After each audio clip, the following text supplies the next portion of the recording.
After the end of World War I, the Treaty of Versailles left Germany shattered, filled with resentment and anger. The German people were looking for a leader to restore their glory. Amid this turbulent atmosphere, Adolf Hitler rose to power in Germany in 1933, using his fiery speeches and extremist ideas to draw crowds. Hitler began executing his ambitious plan to rebuild the German army and reclaim lost territories. On September 1st, 1939, World War II began with Germany's invasion of Poland. The German forces used blitzkrieg tactics, launching quick and surprising attacks that bewildered the Polish forces. Within days, Britain and France declared war on Germany, setting off a chain of conflicts that would involve most of the world's nations. In May 1940, Germany launched a sweeping attack on France, once again using blitzkrieg tactics. The German forces managed to overrun the Netherlands, Belgium, and then France within weeks. By June 1940, France had fallen under German occupation and was forced to sign a humiliating armistice agreement. After the fall of France, Hitler turned his attention to Britain. In the summer and fall of 1940, the Battle of Britain erupted as Germany attempted to gain control of British airspace in preparation for an invasion.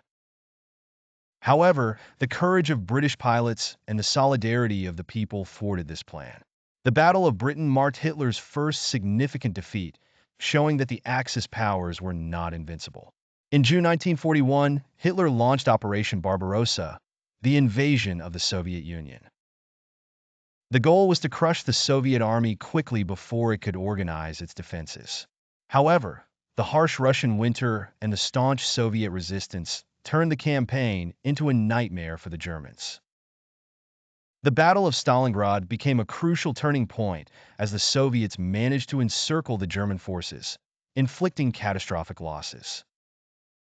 In December 1941, Japan launched a surprise attack on Pearl Harbor, leading the United States to enter the war. This decisive move meant that the conflict would become a truly global war. The entry of the United States brought immense industrial and military power to the Allies, tipping the balance against the Axis powers.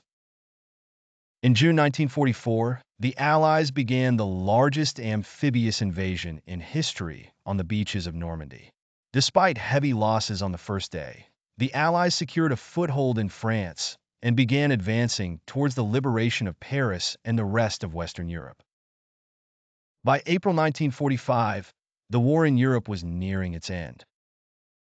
Soviet forces had surrounded Berlin, which was under intense bombardment. On April 30th, Adolf Hitler committed suicide, and on May 8th, Germany officially surrendered, marking the end of the war in Europe.